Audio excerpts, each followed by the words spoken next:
right on time.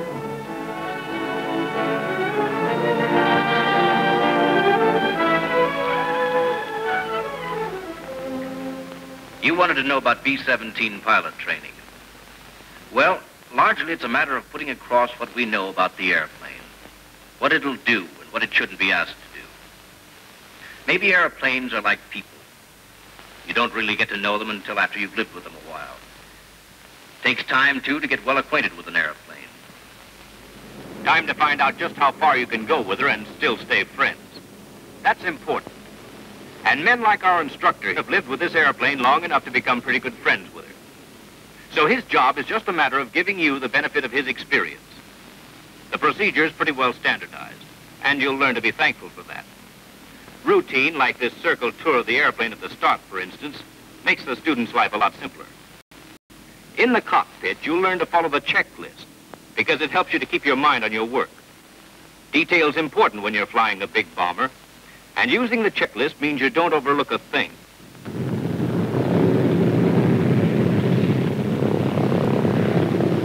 After you get the plane off the ramp and down near the runway, you're ready for the run-up, one of the most important checks of all. Center at an angle. That gets all your props safe over concrete for the run-up, and if there's a guy behind you, you won't blast him when you rev him up. As your co-pilot, the instructor locks the tail wheel while she's rolling, so that when the wheel's in line, the lock pin will drop into place. Tail wheel locked. And brakes. Brakes set.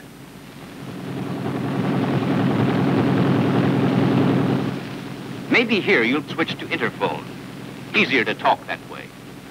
Then the checklist again, and the instructor's command to check trim tabs. Set them at 0. Elevator trim tab, rudder, aileron. Then, before the run-up, always check your oil temperature. You ought to have at least 40 degrees before beginning the run-up.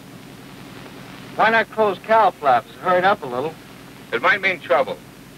If you close them, you get uneven cooling, local hot spots, metal fatigue. I get it.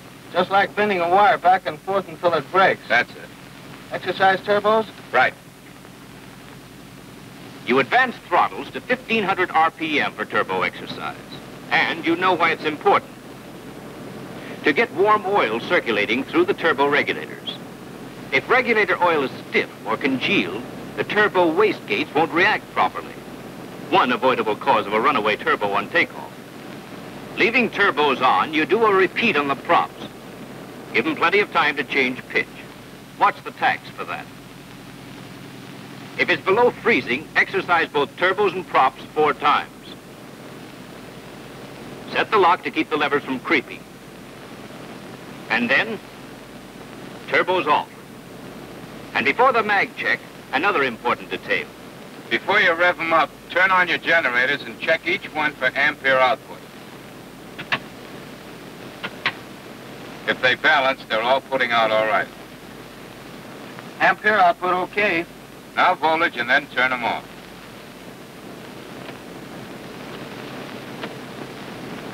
$28.5 on each. Generators checked and off. Check mags at 28 inches, starting with number 1. While you're boosting manifold pressure, you remember there's a backfire hazard during the mag check. So you check turbos off, wastegates open, just to be sure. Off, left. Don't watch the tank, watch the engine. Roughness doesn't always give you a quick drop in RPM. Both, right, both.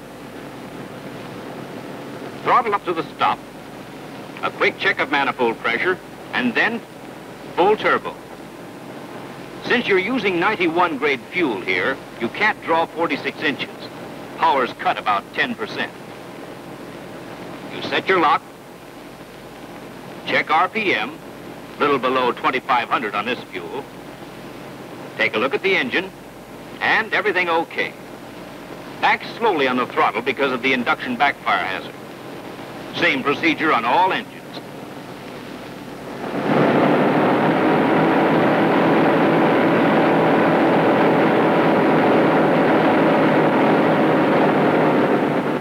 to command to call the tower for takeoff clearance, and you're off to the races.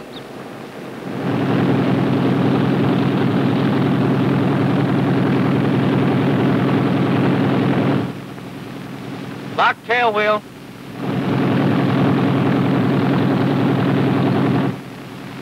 Parking brakes. Hold it with your feet on the runway. Less hazard if you have to get away fast. Gyro. Set the gyro compass and check your compass heading against the heading of the runway. Gyro set. Generators.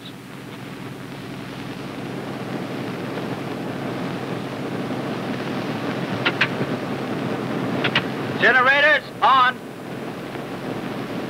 Tailwheel locked. Light out. Now let's see your rider. 3-point takeoff. 3-point? 3-point. Hold the tail down, but don't give it enough pressure to cause a lot of wheel drag. And remember, you fly the airplane. I'll watch the engine. The cowl flaps open? Right. Hold the brakes until you get 25 inches, then let her go. You'll have rudder control by the time you're hitting 50 miles an hour. With a crosswind, you might have to use the throttles a little. Rudder's enough today. On 100 octane, you'd be using 46 inches and 2,500 RPM. Little less than that with this fuel.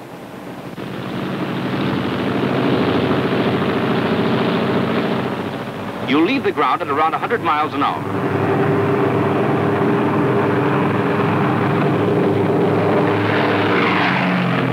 Then a kick on the brakes to stop the wheel spin and gear up. Get rid of that drag fast. In takeoff emergencies, the bare belly is better than wheels. Check the light. Visual inspection later. 130 safe airspeed for power reduction. Manifold pressure first. Pilot's job, but today your instructor does it. Then RPM. You'll find it all in the tech orders and your checklist. Co-pilot trails cowl flaps, returning each valve to the locked position. Check your landing gear. Up left. Up right. And when your flight engineer gets an okay on the tail wheel, the switch is returned to neutral. Things happen fast on the takeoff, and it's easy enough to tense up a little. You did well enough, but... Don't fight her, she won't throw you. On our next takeoff, you'll reduce power. I'll just make the final adjustments. Hold your airspeed to 135 on the climb. What's our power setting? 35 inches, 2,300. Let's switch back to interphone again. Do you always use this power setting for climbing? Yes, with 91 grade fuel and up to 30,000 feet. If you're climbing on instruments, you should hold your airspeed at 160. Are you keeping her trim? Turbo and throttle settings always depend on altitude. For instance, if we'd taken off from a sea-level field, we wouldn't need turbo or even full throttle for the early part of the climb. Another thing, always cut down manifold pressure before RPM. What's your altitude? We're nearly 1,000 feet above the field. Fuel boost pumps off? At 1,000 minimum. Check fuel pressure before and after.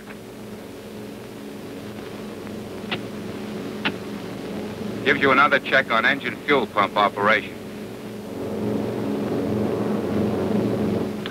Look at your manifold pressure. Manifold pressure will creep up steadily on the climb if you don't watch it. As free air pressure decreases on the climb, the pressure differential across the turbo buckets increases. Gives you higher turbo speed and more pressure from the blower.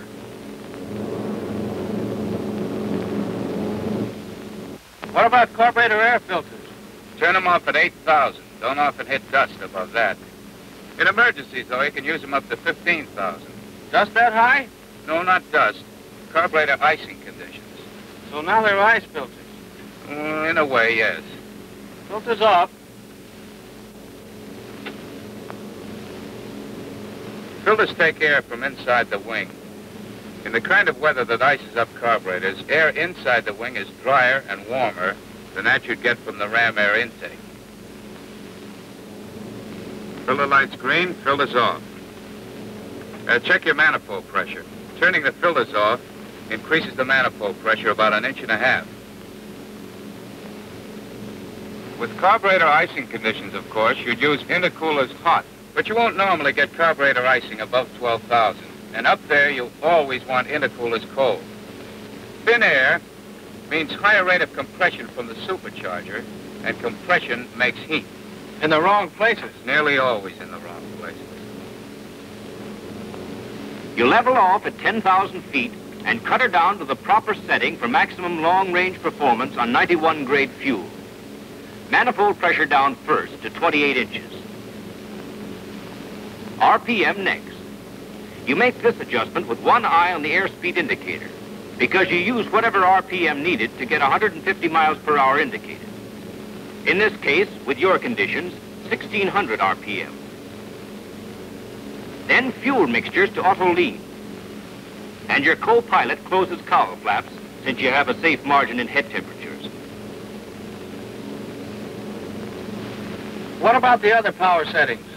Why'd have used 3, modified for 91 grade fuel. Takeoff power, 5 minutes maximum continuous operation, climbing power, and maximum long range. They're all there on the panel. The power setting used in normal cruising is always figured from your flight conditions. Desired range, fuel available, weather conditions, altitude, gross weight, and perhaps 1 or 2 other things. In special cases, you'll always figure your best power setting from your flight computer. All settings are arrived at scientifically. Don't improvise. Play them the way they're written. And always keep an eye on your mixtures. In auto lean, don't use more than 29 inches with 91 grade and 2,000 RPM.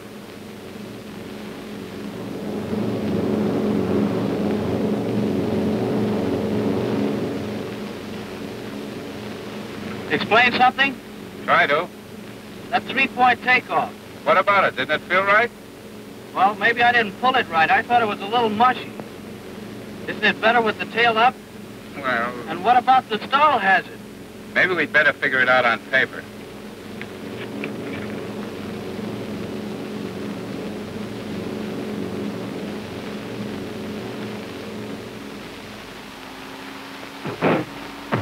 Well, here we are.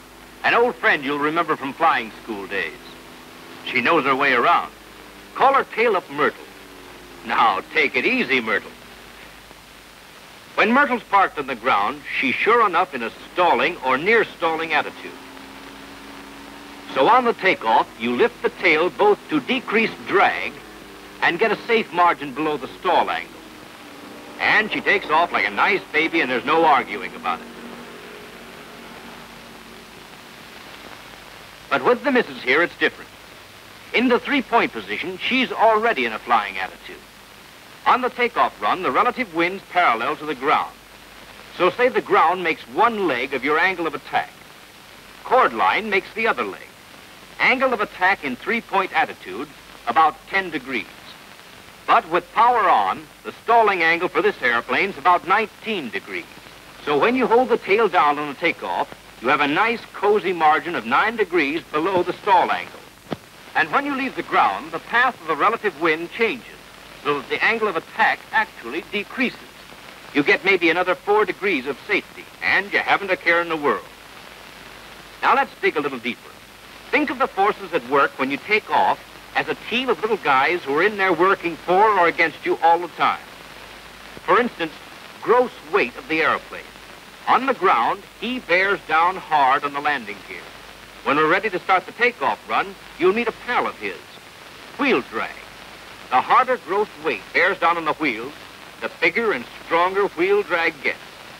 That's definitely not good, especially if your runway's soft or slushy. Think of lift as a kind of muscle man working from the wing, pulling up gross weight. Speed makes him pull harder. An increase in the angle of attack also makes him pull harder. Get the relationship between lift, weight on wheels, and wheel drag. The more lift, the less weight on wheels. Less weight on wheels, smaller wheel drag. Then, of course, there's thrust. He's your power. And aerodynamic drag. He's with you all the time, except when you're parked on the ground. Now, let's try to visualize what happens on a two-point takeoff. At the start of the run, lift increases steadily. Lift takes more and more weight off the wheels. Taking weight off the wheels steadily reduces wheel drag. Then, just when things are looking good, you lift the tail. Angle of attack decreases. That cuts down lift. Lift lets weight go back down on the wheels, and wheel drag increases again. Aerodynamic drag is cut a little, but not enough to compensate for the extra wheel drag. Speed still won't build up as fast as it would with the tail down. Even on a smooth runway, you'll need more room and maybe 20 or 30 miles an hour more speed to get off than if you'd kept your tail down. If the runway's messed up with mud or slush or water, maybe you won't get off at all in the space you have. But keep the tail down. Take advantage of the three-point angle of attack, and lift goes to work on gross weight right away. Wheel drag gets smaller and smaller. You'll be airborne at maybe 100 miles an hour, and without using up all your runway. And that's something to remember when you're lined up on a nice homemade strip in the jungle, with mud underneath you and trees dead ahead.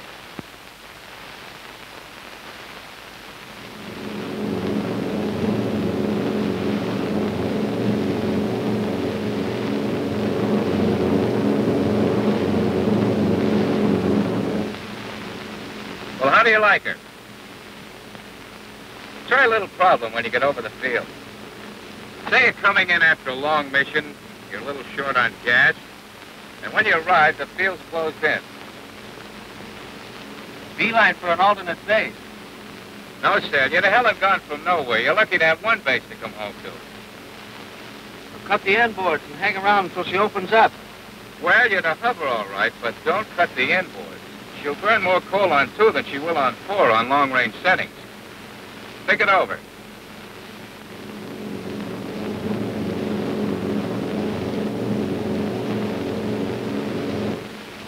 All right, here we are. Granite stuff straightest below, up to, say, 2,000. Don't know when we'll be able to find a hole in it. Instrument letdowns out. What are you going to do?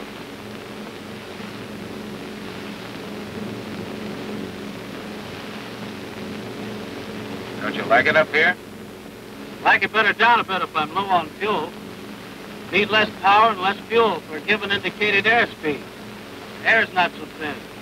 Crops take fewer horses. Okay, that's part of it. When you get down to 8,000, you give the command for carburetor filters on, and you finally level off at around 500 feet above your theoretical overcast.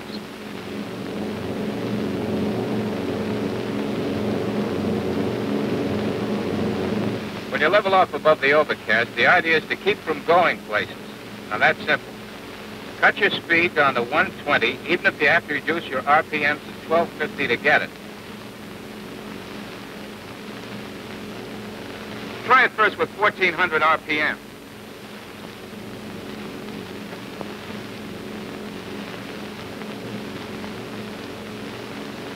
All right, reduce manifold pressure. Try with 26 inches.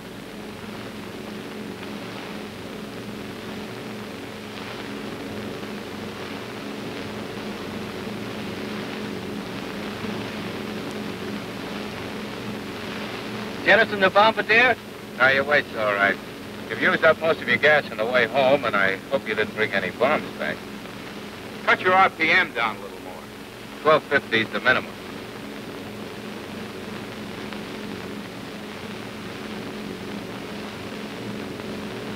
With this hovering maneuver, fuel consumption's cut down to about 95 gallons an hour. At the end of a mission, you'll have a light load, so it's absolutely safe. Keep your banks at a 10-degree angle and just sit it out. Regular helicopter.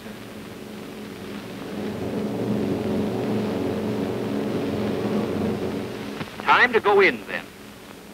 Landing instructions from the tower, weather, altimeter setting, and back to work again. When you're ready for a landing, be sure your co-pilot runs through the checklist. No matter how good you are, flying means fatigue, and fatigue does things to your memory. So if you want to bring in this property without an insurance claim, have everything checked in order. Altimeter, okay. Crew positions. Automatic pilot, off. Crew members at their proper stations. Side guns stowed. Small turret guns up and pointing rear. Booster pumps on. Your power plant should be ready for full takeoff power in case a go-round is necessary. Mixtures auto-rich, intercoolers cold, carburetor filters on, wing de-icers off. That's important. Wing de-icer operation changes the stalling characteristics of the airplane.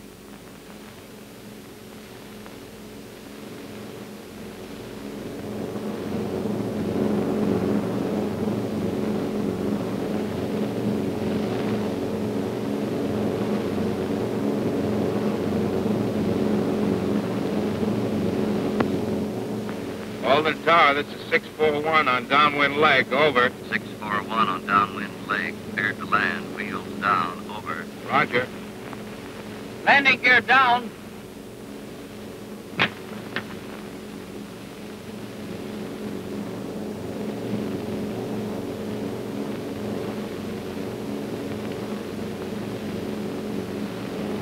Down left. Down right.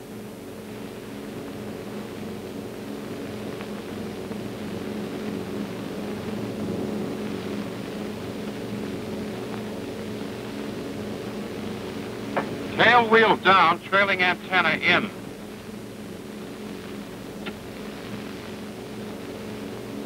Check brake and hydraulic pressure. Brakes okay. Pressure around 750. RPM 2100. Turbos set. Now we have power immediately available for a go-round if we need it. Flaps should be lowered on the downwind leg, but not until airspeed's below 147. 1/3 flaps on the downwing leg, full flaps on final approach. And if you have to go around, you don't need to milk up your flaps. They'll come up slowly enough. You hold airspeed at 130 indicated on the base leg of the pattern. Then, in a matter of seconds, you make your bank into the final approach.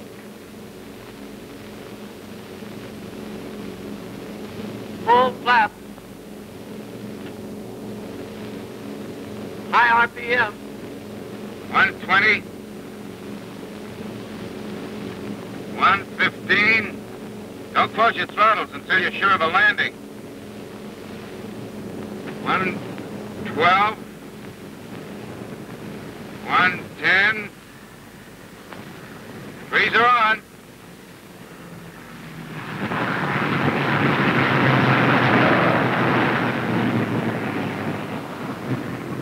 Hydraulic pressure's okay. Otherwise, you'd gunner and take off again.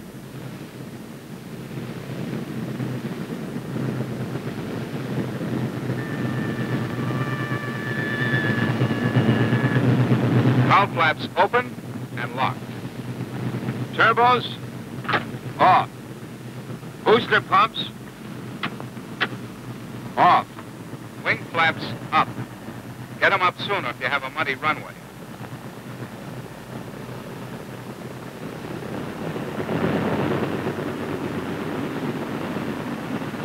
Tail wheel unlocked. Generators. Generators off.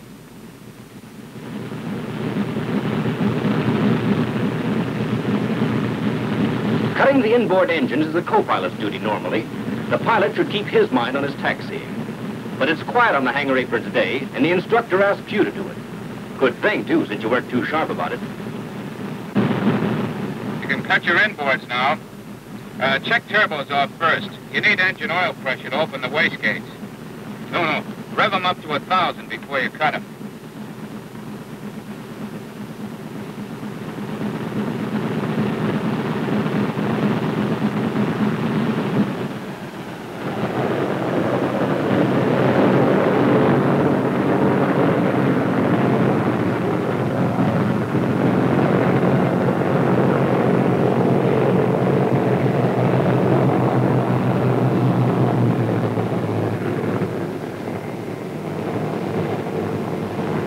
working brakes?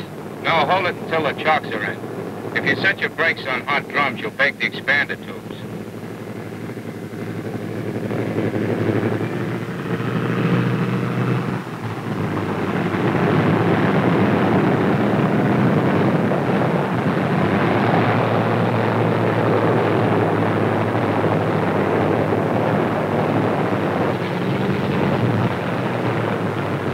Don't turn off the ignition until the engines have stopped turning over.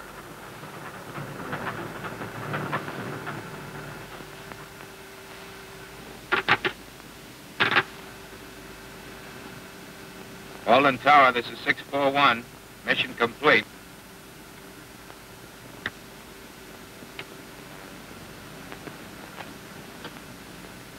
See that all other switches are off before turning off the batteries and the main line. Booster pumps off. Landing gear, wing flaps, neutral.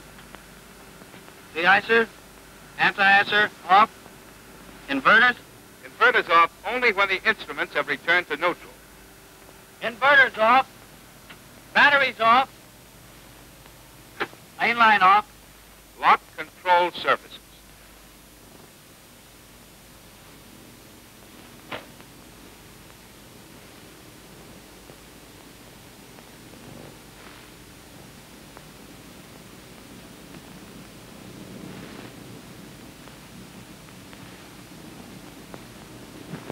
That's that, except for the bookwork. Just give them the facts. One more thing. Record the time of day and number of minutes of oil dilution if you were diluting in this. Well, how do you feel? Okay, I feel great. Remember, it's just another airplane. It's a little bigger than most. But the fact that you're flying it means that you've moved into the big time. And the payoff is it's the safest crate you ever flew.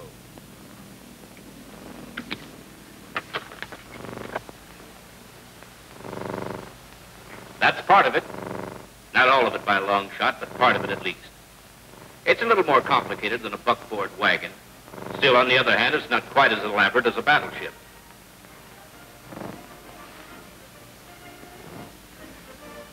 Make things as easy for yourself as you can by taking advantage of little devices like the flight computer and the load adjuster and the checklist.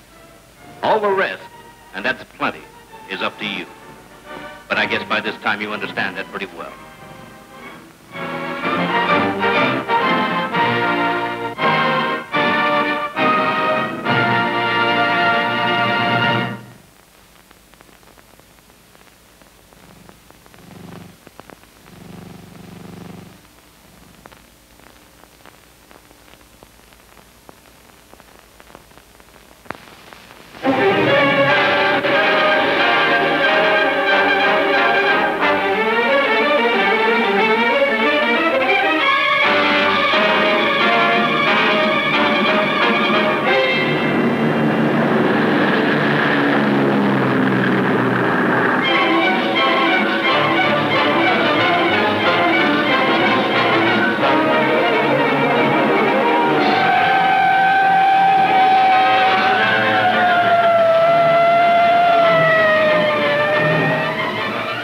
This picture concerns emergency procedures in the B17. What's your reaction? A guy's got a lot of responsibilities with a big plane like that. A lot of things to think about, even when everything's okay. Nothing had better go wrong. Fly until the wings fall off, I always say. Of course, that makes me a hot pilot, but so what? You can't fly an airplane straight and level all the time. Emergencies? Well, what you do about them sort of depends, doesn't it? Sounds logical. Go on. Well, I mean, there's a lot of different things can go wrong. Depends on what the trouble is and what the circumstances are. Sometimes there's only one thing you can do. Sure, hit the sill.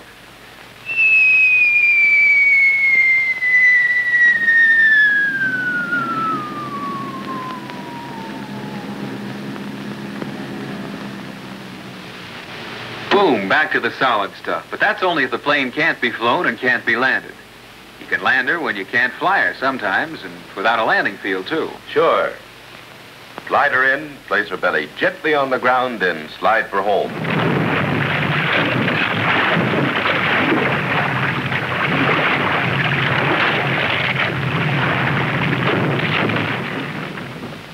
A little hard on the props. And the ball turret. Yeah, but plenty of guys have walked away from those, and a lot of times the plane's a long way from being a total loss. Does that answer your question? Well, in a way. But for movie purposes, can't you think of some emergencies with happy endings?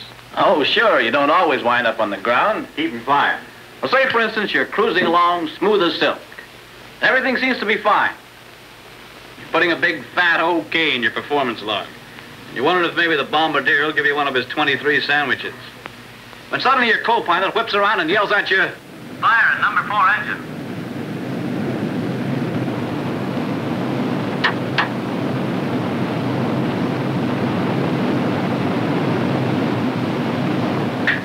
And in a few seconds, you've done about all you can do, except hope and maybe pray a little.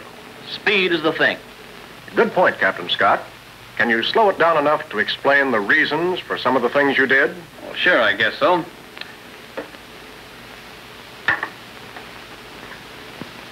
Fire has to be fed by something, I figure. In an engine, that'd be gas and oil. They're the number one enemies, so I take care of them first. By shutting off the gas. Fuel shut-off valve closed, booster pump off. Then I feather it.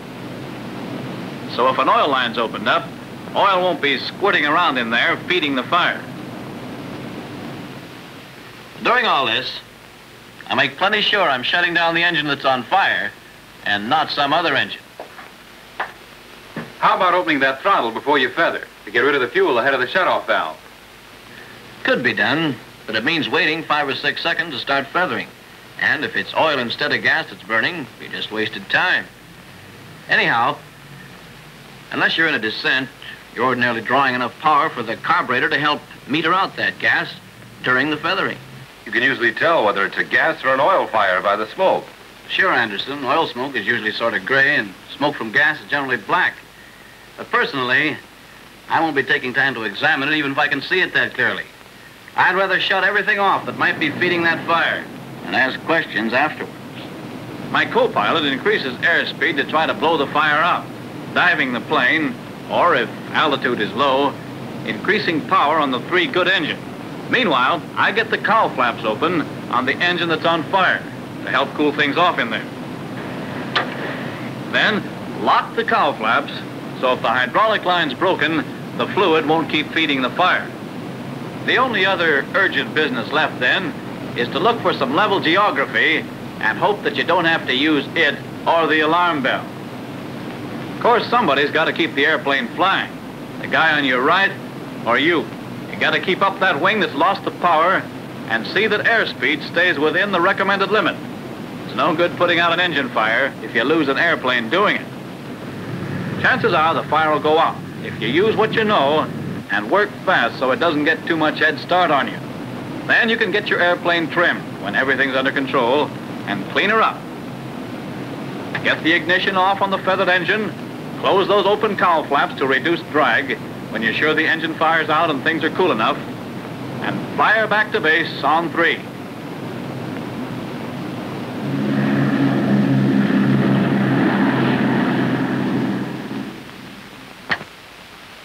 Captain Scott, the next engine fire I have, I hope you're there.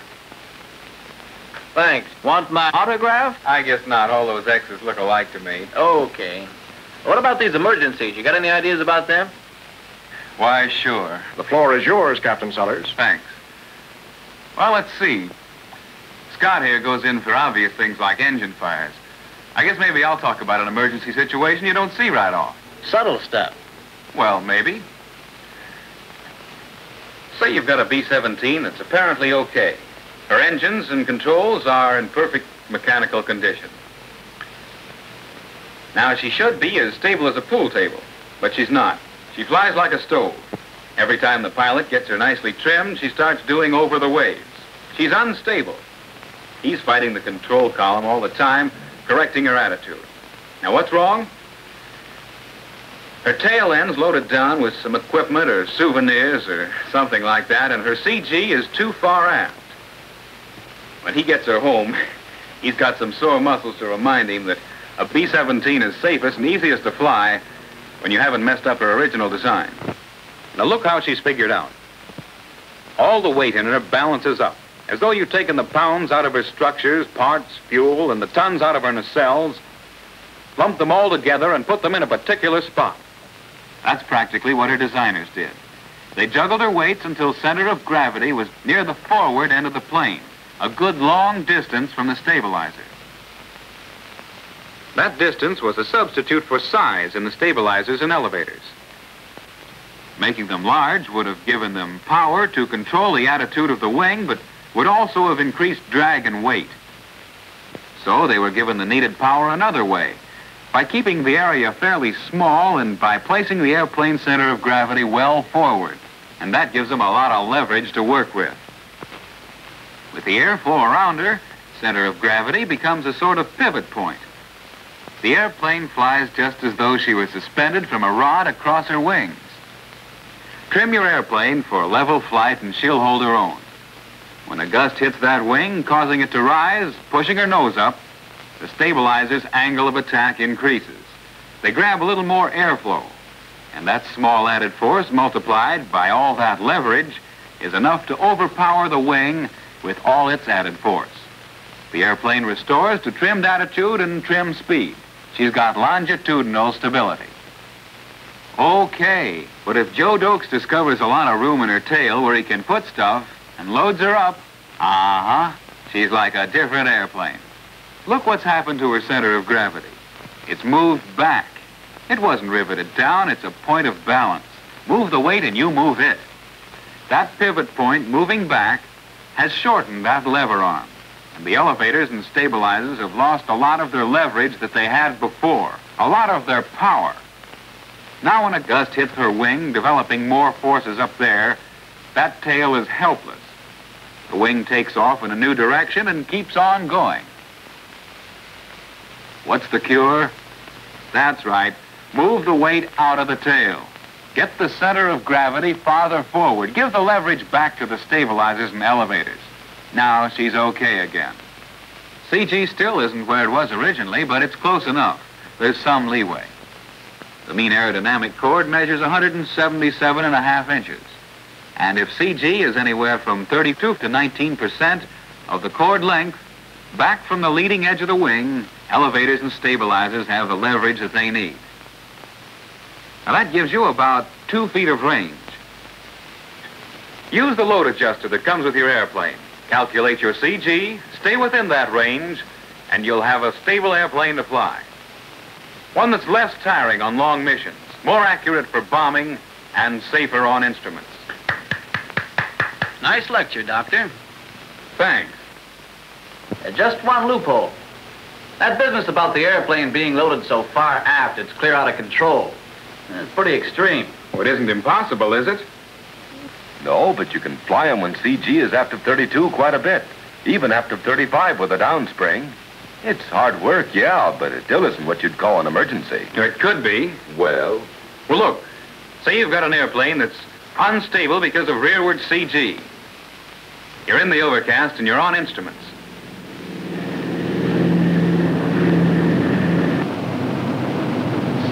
You're busy with something else besides the controls, and so's your co-pilot. Maybe you don't realize how unstable your plane is. You could wind up in one of those spots that pilots have bad dreams about.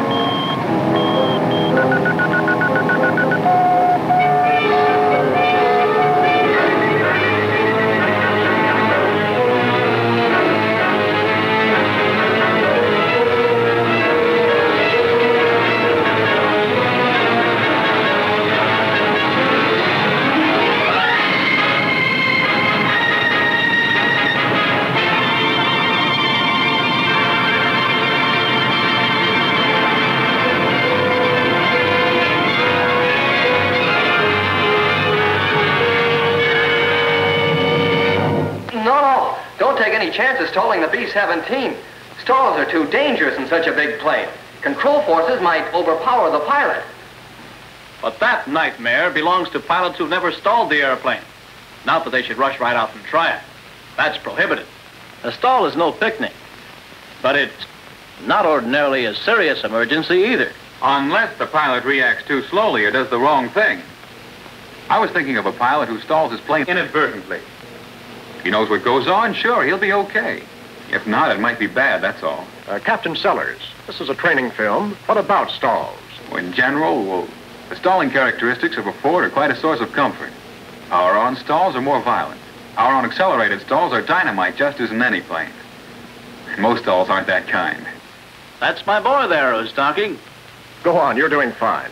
What happens? Well, let's see. The B-17 goes into a stall. The stall begins at the root of the wing, spreading out toward the tip, so that the wingtips cease flying last.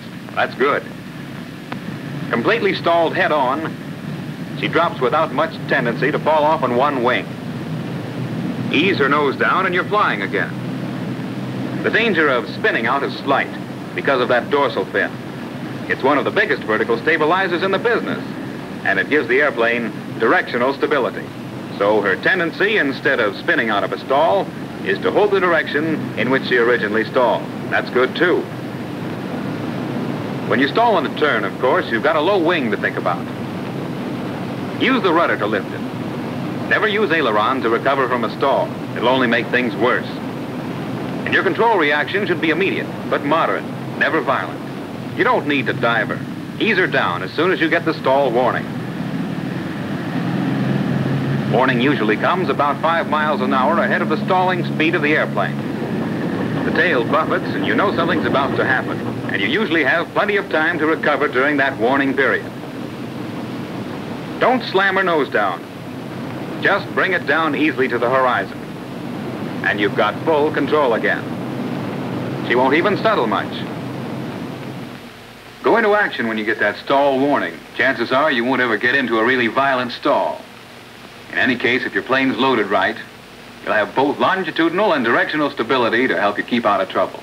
Those two and a combination of a good working knowledge of your plane is all you need. Sellers, where'd you get all that book learning? Book learning? One kind of a stall you overlooked. A lot of guys were afraid of it. What's that? Stall when you retract wing flaps.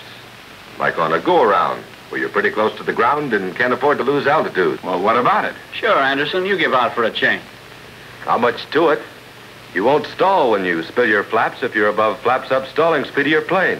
Reassuring, Captain. Care to go into the reasons why? Well, it's really pretty simple. I'm not much on studying. Books, I mean. Like Sellers. Say, listen. So I asked a guy about it one time when I had the chance. He's one of those aerodynamicists who works in the wind tunnel. Pretty smart Joe.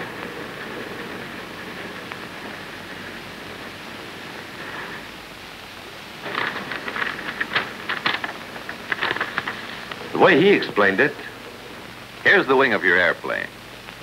Its angle is always the same in relation to the airplane. The angle at which it attacks the airflow is subject to change. Change the angle of attack, and you vary the amount of lift developed by the wing. Steeper angle, greater lift. Of course, you do that by changing the attitude of your airplane. But there's another way you can get about the same effect. Lower your wing flaps. It's just as though you'd increase the wing's angle of attack by nosing the airplane up. All right, your flying flaps down, your airplane speed and attitude are adjusted to that condition. Then you retract those flaps. What happens?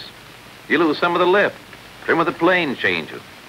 There's less downwash in the tail. It rises. The airplane noses down a little and picks up speed. Quite a bit of speed, in fact, because you've also lost flap drag. Now, that's all satisfactory, except that loss in altitude. If you don't want that, you'll have to do something else. Flaps down again. Now, this time, as they come up, pull the nose of your airplane up. So the wing's actual angle of attack will be the same when flaps are up as it was for all practical purposes when flaps are down. Now, have you lost anything? Not altitude, certainly, By pulling the nose up, you've kept the lifting power of the wing constant. And you've gained some speed because you've lost the drag of those flaps.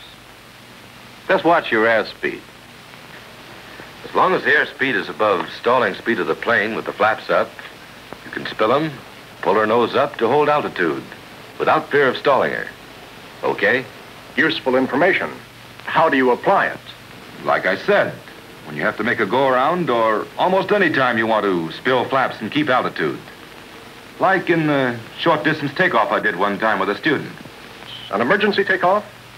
Let's hear about it. You're stuck for an explanation now, Andy. Ordinarily, there's nothing to it, really. How do you do it? Okay. You use 1/3 wing flaps, 15 degrees to increase lift of the wing. That takes weight off the wheels, cuts down wheel drag faster, so you get up more speed and get off sooner.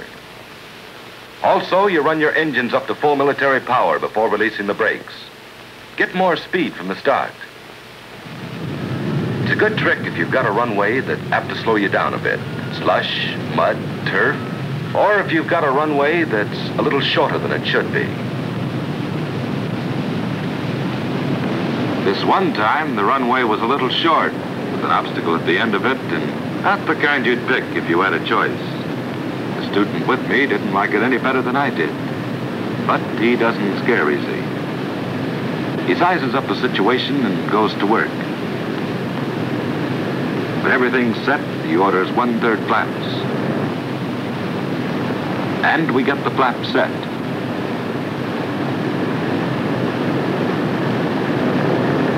Then he pours the coal to her, building up to full military power.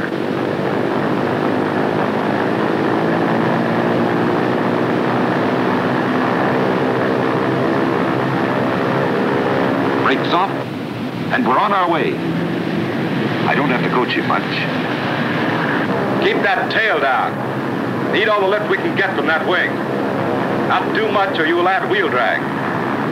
That's it.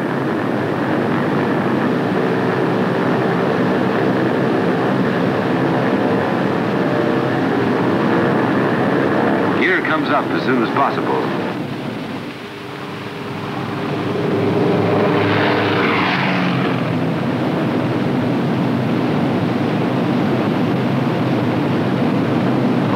Checks engine operation, and number 4 looks bad. We're losing it. Let the kid know about it. Get set to take it away from him. Losing number 4 engine. Get that wing up now. Right engine dead. Left rudder, left aileron. Flying the airplane's always first. Good. Keep right wing a little high.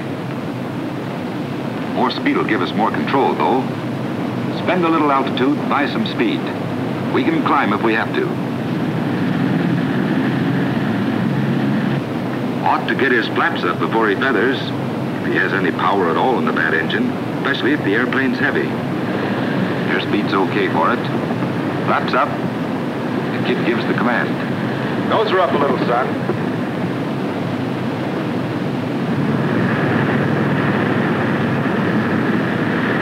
Still work to do. She's losing oil pressure. And the kid comes right back. Feather number 4. Feathering button first, turbo and throttle, then mixture and the cowl flaps.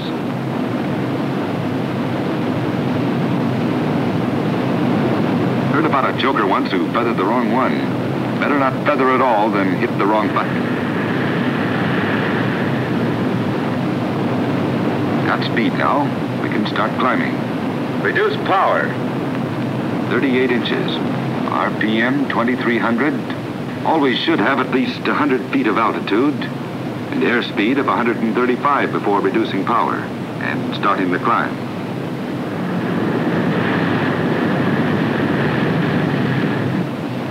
Trim her up and we'll take her to home base. As long as we're out of the woods, we can clean her all up.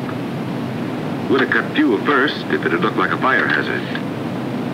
Fly the airplane. That comes first, last, and always.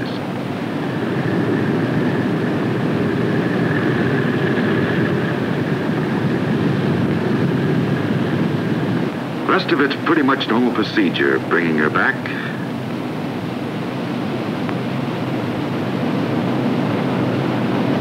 We don't use flaps until we're darn sure of being able to come on in. 1/3 on the base leg, full flaps on final approach. She'll float a little coming in with one feather. Allow for it. Tabs are neutral now. The kid's keeping that right wing up.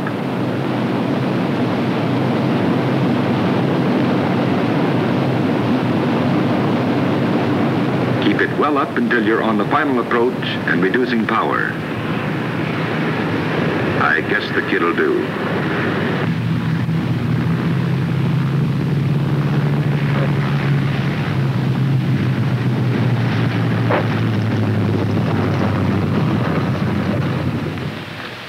But if you think we actually spent that much time doing it, you're nuts. Anderson, how'd you ever set that plane down on that short runway? I didn't. Brought it home where there's plenty of landing room.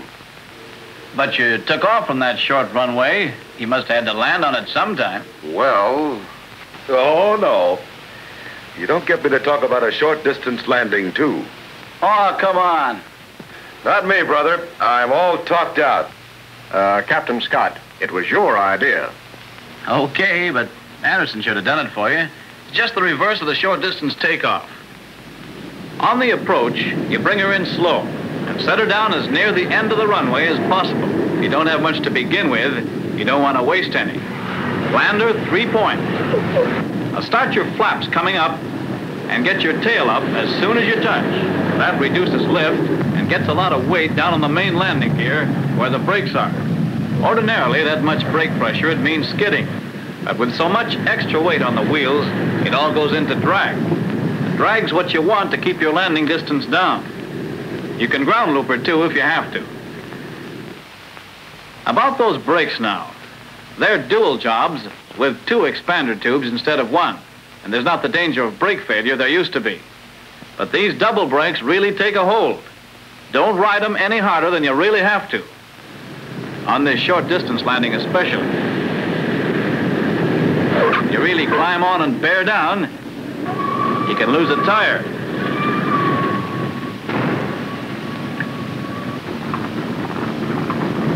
And having one of your wheels disintegrate isn't going to help you stay on the runway.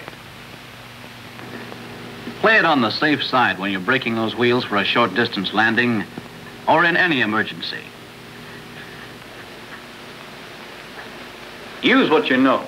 Figure your percentages and bet where the odds are smallest against you. This stuff isn't cut and dried. Some guy figures something out, he tries it, and if it seems to work, passes it on to the next guy. Who's done some figuring for himself and probably knows a better way. Sure. Anderson here doesn't speak many English, but what he means is keep your mind open. Work at it all the time. Nobody has the last word in stuff like this. That's right. Not even in a movie.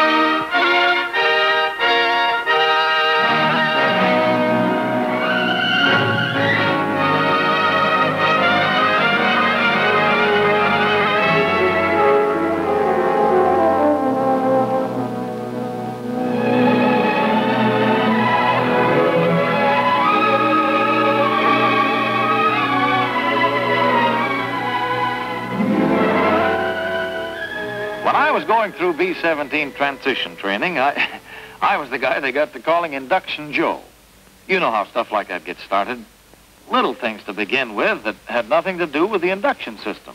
Like the time we were going through the control check and I got a little fouled up with the earphones.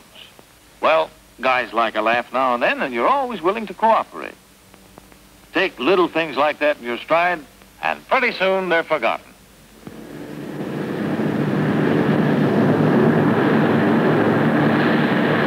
then comes the day when something serious happens and you begin to worry. Hard luck Charlie, Induction Joe. Maybe there's something to it. Induction Joe. That was because 9 times out of 10, it was something in the induction system that got me into trouble. Runaway turbo on takeoff, for instance, although that day I did all right. But take that time we were out in a bit of weather. On that occasion, I was just plain ignorant. Our trouble was a little touch of carburetor icing. I started out well enough. Intercooler's hot. Something else now. Let me see, what was that? Oh, yeah. Air filter's on. But I was still short a trick or two, and I knew it. My co-pilot was an old-timer, good instructor, and I picked up a lot from him. Things like this I never forgot. But all this Induction Joe stuff was beginning to get on my nerves. I think it was the day after that flight that I decided I'd better do something about it. Got hold of a copy of the tech order and started boning up on some of that theory stuff. Induction Joe, huh? Okay. I'll make myself a bona fide, Simon Pure, platinum-plated expert on the induction system. Of course, I'd never been much of a guy for book work, but with this, I stuck it out until I could actually see the whole business work. Carburetor filters, turbo, intercooler, combustion chamber, all of it. Although I know a lot of ships nowadays have the electronic turbo control, I sort of stayed with the hydraulic regulator system. That's what we had on my airplane then, and it's on the one I'm flying now. If you have it whipped, the electronic system's pie. It may sound a little corny, but I got to thinking of the whole thing as a B-17's breathing apparatus. So in talking about it, I guess it's a good idea to begin with the nose. So start up here at the leading edge of the wing where the ram air intake's located. That's the nose, at least when you're not using the carburetor air filter. The filter itself, a kind of secondary or substitute nose, is tucked up inside the wing. Position of this valve determines which nose your engine's breathing through. Right now, the toggle switch up in the cockpit is set in the filter's off position, and the valve here blocks off the filter passage. When you flip the toggle for filters on, the door to the ram air intake's shut, and the passage from the filter is open. Normally, use filters always on the ground and up to 8,000 feet. Keep them on above that if dust conditions warrant it, although they shouldn't be used above 15,000. Turbo boost is supplied by the impeller fan. This compressor sucks in air from the outside and forces it ahead to the engine, which at high power settings needs plenty of oxygen. The impeller's powered by an exhaust turbine, which we'll take a look at later. Its speed, of course, is variable. High impeller speed means more compressing power. The more boost you give her in the cockpit, the more speed and compression you'll get down here. But when you compress air, you raise its temperature. The compressed air left of the impeller is hotter than the uncompressed air above it. This heat must be reduced before the air reaches the engine, and that's what the intercooler's for. Little refrigerator job, this intercooler. Cool air from the outside passes over the pipes, cools the hot air going through the pipes. Cold air intake is up here in the leading edge of the wing. The valve's set now for intercooler cold, way you want it except in emergencies. Intercooler hot, valve blocks the intake. But in normal operations, always use intercoolers cold. Or except in special emergencies, intake air temperature must be reduced to a safe value for the combustion chamber. Carburetor's the next stop on this cook's tour. And here it is, greatly simplified. Venturi throat at the top. Throttle valve below it. And beneath it, the fuel jet. Watch that jet as we move mixtures from auto-rich to auto-lean. Less fuel, same amount of air. Back to auto-rich. More fuel, air still constant. Now, without changing mixture controls, let's throttle a little and watch that fuel jet. The amount of fuel decreases as the amount of air is cut down by the throttle. Whenever you use the throttles, the carburetor automatically keeps the mixture ratio constant. Watch it when we open the throttle. More air, more fuel, whatever the mixture setting. Engine power, of course, depends upon the amount of fuel burned. But the amount of fuel that can be burned efficiently depends upon the amount of air admitted by the throttle. Hence, more air, figured in pounds, means more power, more thrust, more speed in level flight, or faster rate of climb. Now the engine blower. This impeller is powered by the engine itself. Shares with the turbo supercharger the work of delivering air to the combustion chamber. Speed, or compressing power, varies directly with engine RPM. The manifold delivers air to the cylinder. The barometric reading that registers on your manifold pressure gauge is taken here, between the engine blower and the combustion chamber. At sea level, you can draw 38 inches manifold pressure with the engine blower alone. No turbo boost needed. Turbo supplies the other 8 inches needed for takeoff power. Full throttle, full turbo, 2,500 RPM. Now, let's move on to the combustion chamber, the source of power itself. Intake valve, top right. Exhaust valve, top left. Intake, compression, ignition, exhaust. Intake, compression, ignition, exhaust. Remember, power varies directly with the number of pounds of fuel-air mixture forced into the combustion chamber. That explains the importance of engine blower and turbo. The exhaust gases aren't wasted. They're used, as you know, to power the turbo supercharger here near the end of the stack. We've met the impeller or fan before. Stopped there early in the trip. The bottom wheel here is the turbine, similar in principle to a water turbine with exhaust gas substituted for water. The turbo controls in the cockpit work through the turbo regulator to change the position of the wastegate at the end of the exhaust stack. In its present position, the wastegate is full open, meaning very low turbine speed, no turbo boost. When the wastegate is closed, it forms an obstruction at the end of the exhaust stack, and the exhaust, thus bottled up, must take the only other way out through the turbine nozzles across the turbine buckets, greatly increasing the speed of the turbo. When the wastegate is closed, or partly closed, the exhaust back pressure is greater than the outside air pressure below the turbine nozzles. It's this difference in pressure, or pressure differential, which actually powers the turbine and causes changes in its speed. Closed wastegate, high differential, high speed. Open wastegate, low differential, low turbo speed. The wastegate position perhaps has the greatest effect on turbo speed, but there's another influence also operating, engine RPM. Engine RPM, which you set with your prop pitch controls, determines the speed of the pistons. And, of course, when you increase piston speed, the rate of flow of exhaust gases increases. Obviously, this must affect the speed of the turbo, which is driven by exhaust gases. Let's look at it. Say that now you're turning a low engine RPM. Now, without changing the position of the wastegate, you increase engine RPM.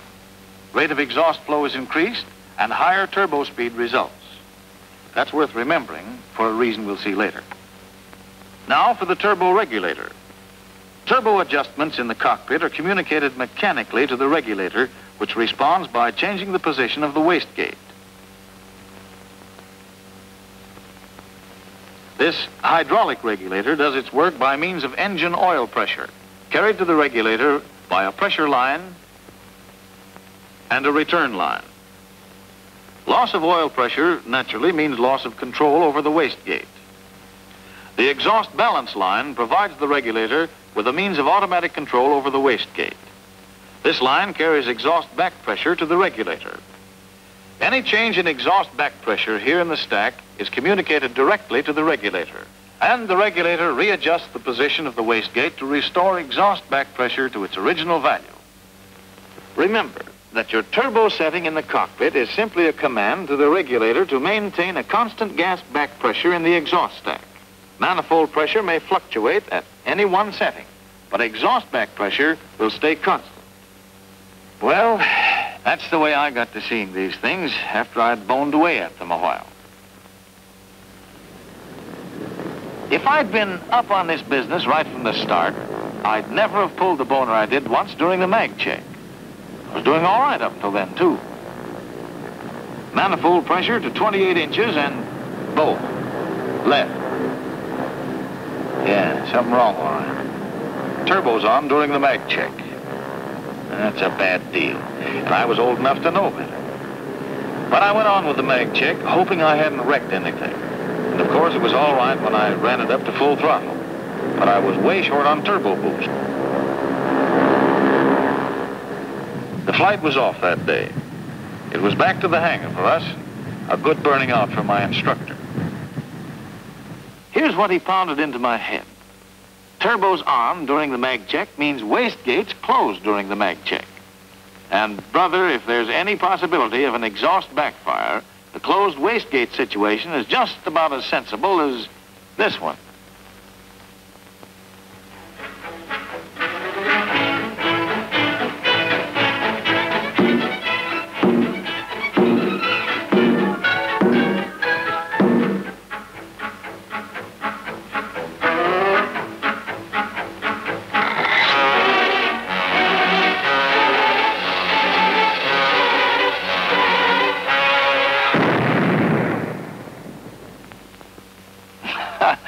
I'm afraid I was just about that smart. For closing up the stack with the wastegate during the mag check is every bit as dumb. If you get a backfire, your exhaust stack will make like a cannon. And you're all set for a beautiful backfire during the mag check if only one of your 18 spark plugs in one engine is fouled, as the right one is here. The left plug is carrying the whole burden of ignition in this cylinder. Fouling of plugs, of course, is most likely to occur in the lower cylinders. Now, with the right plug fouled, you're obviously getting combustion in that cylinder on both. And when you switch to left, the situation's unchanged. Remember now, the other 8 cylinders are okay. They're sending hot exhaust charges out into the exhaust stack, heating the stack, making it one long spark plug. So what happens when you switch to right, which means sending an unburned charge out into that stack?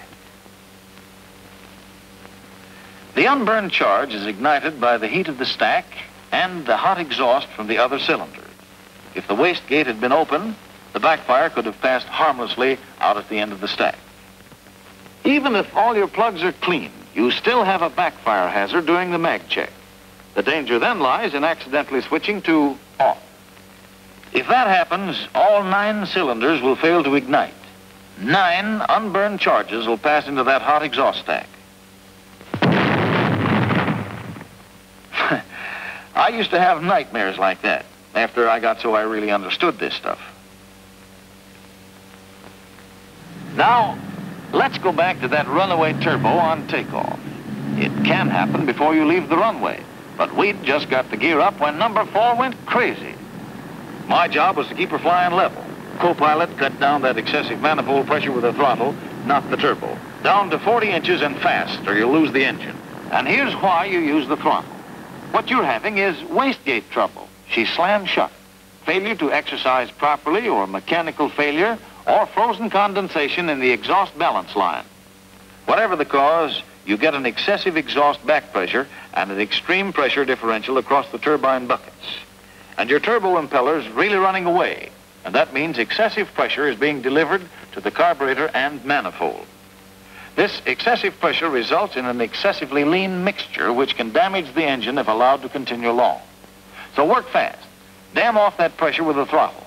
Throttle because your turbo control's probably gone anyway. That's all you can do. Save the engine. Keep her flying level and take her back in. I felt all right about the deal that day. Did my part of the job okay. We turned her over to the boys on the line for diagnosis and treatment. Cause of the trouble was failure of mechanical linkage. Ready to fly again in a couple of hours. You know, in some ways, maybe I have a kind of horse and buggy complex. I know all the advantages of the electronic control system, but I still sort of like working out the problems that go along with the hydraulic regulators. Take this pressure differential business, for instance. Anybody can learn to fiddle with the turbo controls during a climb to keep your manifold pressure from creeping up on you. But it's a good thing to know why it must be done. In the cockpit, it's power you're interested in, and power depends on manifold pressure. So after your takeoff, you reduce to 2,300 RPM and 38 inches manifold pressure. And the electronic system would hold her at about that pressure at all altitudes. But with the hydraulic controls, when you reduce to rated power for the climb, it means only that you've ordered your regulator to set the wastegate to maintain a constant gas back pressure in the exhaust stack. Let's say you have around 1,000 feet of altitude by the time you reduce power to 38 inches. Actually, you've set your wastegate to back up a pressure of about 31 inches here in the stack. At this altitude, free air pressure stands at around 29 inches.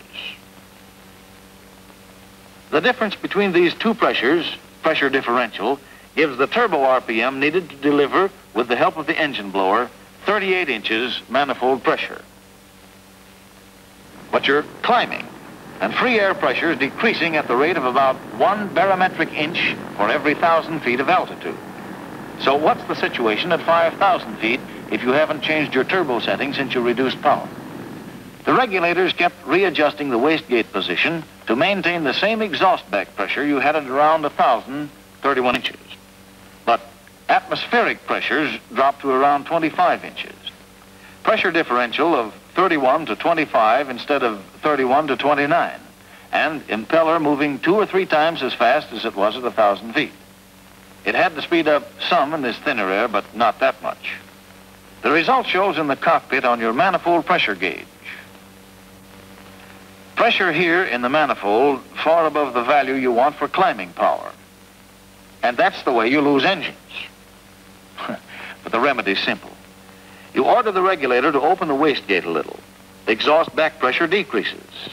The pressure differential is lowered and the impeller slows down, although of course it's still turning faster than it was at 1,000 feet. Your readjustment in the cockpit, of course, is made in terms of the result, manifold pressure, since you have no turbo tack, no instrument for pressure differentials. But the immediate result of turbo readjustment is always a change in the pressure differential across the turbine buckets. And on airplanes equipped with the oil regulators, turbos must be readjusted constantly on the climb. But it was that little tussle with carburetor icing that got me started on this stuff. We were on instruments, plenty of altitude, maximum long-range power setting. Weather, local showers. My instructor wanted me to figure things out for myself. When our manifold pressure began to fall off, I advanced throttles a little. Not too sharp. So my friend gave me a hint. Carburetor air temperature well within icing range. I finally caught on, called for intercoolers hot and carburetor filters on. But that wasn't the whole answer. My co-pilot let me sweat a little before doing what had to be done. Full turbo boost, at the same time, back on the throttles to keep manifold pressure down where we wanted it. That guy was the silent type, but he let me know how he felt. Then he froze on the carb air thermometer for the next 2 or 3 minutes. Well, here's the straight of it. The stuff in that elbow below the fuel jet is ice. Already it's acting as a kind of secondary throttle. That's why your first warning may be a drop in manifold pressure. So defrosting's in order, but quick, before she's throttled off completely. We need heat, and drier air would help. So carburetor filters on. That's the first step. Reason? The filter's inside the wing where the air's heated up a little by the engines. Air in the wing's a little drier than outside air, too. But maybe that isn't enough. So, what about intercoolers hot? Okay. So you shut off that cold air from the outside. Just where will it get you? Suppose you're flying at an altitude where you don't need any turbo boost to maintain the manifold pressure you want. Engine blowers carrying the load alone. The turbo impeller's loafing, little or no compression taking place here. And as a result, intake air temperature is not raised noticeably. So the intercooler's hot trick isn't accomplishing a great deal. For remember, the intercooler cools only. It isn't a heater. In the hot position, it simply stops cooling. The carburetor's still in the jam, and so are you. The idea is to turn on the heat. And you have a nice fire laid right here, ready to touch off. Give her some turbo. Increase turbo RPM, turn on the heat. That gives you a higher rate of compression and raises intake air temperature. That hot intake air is being sent on to the carburetor without intercooling. However, in raising air pressure, we've also increased power, and that we don't want. So, we'll cut down that extra surge of power, manifold pressure, with the throttle. Get it down to the correct cruising value. But that, of course, cuts down pressure only. We're still getting heat in here to the ice. Result, spring thaw. And, of course, we've been a little slow about it. When you have icing conditions, use these tricks as precautions against icing. Don't wait until you're actually in trouble. And here's another trick. Under certain flight conditions, the wastegates may be nearly closed even though your turbo controls aren't all the way forward. So when you give her full boost, the increase in turbo RPM may not be great enough to give you the compression heat you need. But usually with this turbo condition, you'll be turning a fairly low engine RPM. In this case, we'll fall back on something we learned earlier, the fact that an increase in engine RPM also increases the rate of exhaust, which has the effect of speeding up your turbo. In other words, if you can't get the turbo compression heat you need with the turbo levers, you can fall back on prop pitch and get out of your jam that way. It's a good idea to consult your tech orders for the amount of turbo boost it's safe to use for this job at various altitudes. At high altitude, you have some other induction system problems to worry about. I don't think I ever put on an oxygen mask without thinking of carburetor filters. I suppose because the filter's a kind of a mask. But it's the kind that's hard to breathe through. A dust mask tied in a way of speaking over the airplane's nose. Silly, isn't it? But it's pretty obvious that intake air has a harder time getting through this filter than it does through the ram air intake. That's why when you turn filters on, manifold pressure falls off about 1.5 inches. Filter has a throttling effect, and your reaction is to give her a little more turbo. That, of course, increases turbo speed. And the turbo has a top critical RPM beyond which it isn't guaranteed structurally. If you're climbing to high altitude, carburetor filters put an extra load on the turbo that will force it to exceed its critical speed long before it should, probably at around 20,000 feet. There's another neat way of doing that, too. Open up a hole in the high-pressure side of the system. Flak's good for that, or a pre-ignition backfire will do the trick. Too rapid throttle action before the engine's warm can cause such a backfire. Whatever the cause, you will probably keep increasing turbo boost as you climb to altitude to maintain the 38 inches you need for rated power. But now you're trying to supercharge the whole substratosphere. And again, the turbo will exceed its critical RPM long before reaching 30,000 feet. Just when will depend on the size of the hole that's opened in it.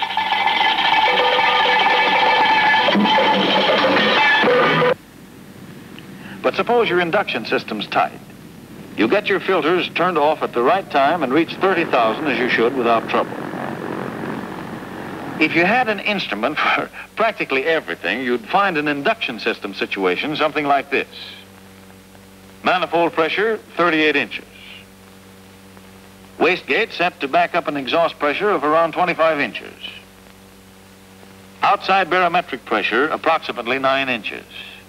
Pressure differential, 25 to 9. Turbo supercharger has reached its top safe speed.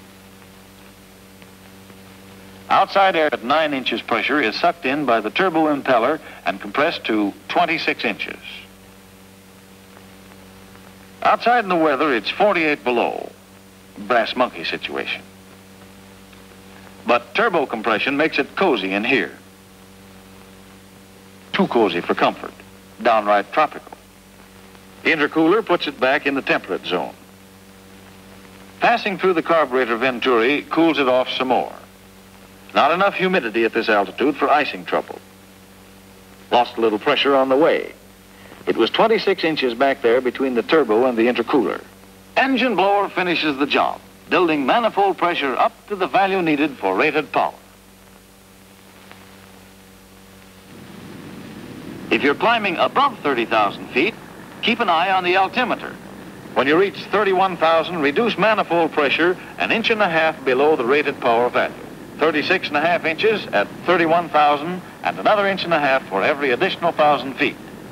The reason is that rated power can't be maintained up here without forcing the turbo to exceed its maximum safe RPM because of the low outside air pressure.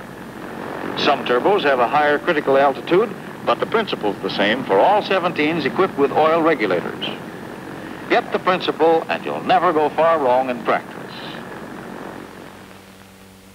Well, I guess that's the text of my sermon. My own luck changed for the better as soon as I could see what's likely to happen with a closed wastegate during the mag check. Knowing you can dam off the excessive pressure from a runaway turbo with the throttle will get you out of a lot of takeoff jams. With hydraulic regulators, decreasing barometric pressure on the climb will give you higher turbo speeds unless you readjust the position of the wastegate. When you run into carburetor icing conditions, remember the filter's inside the wing where the air is comparatively dry and warm. And that intercooler's hot won't do you any good unless your turbo's busy generating heat. Your carburetor filter's fine for dust and handy when you have carburetor icing, but it's a hard thing for an engine to breathe through and should not be used at high altitude. Damage done by pre-ignition backfire can result in turbo overspeeding at altitude. Fast throttle action before the engines are warm can do you the dirt. And reduce manifold pressure as you climb above your turbo's critical altitude.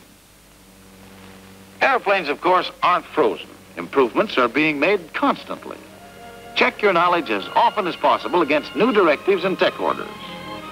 In the end, it should all add up to a nice fat margin of safety. And to fatten that up, brother, even I'm willing to do a little bookwork.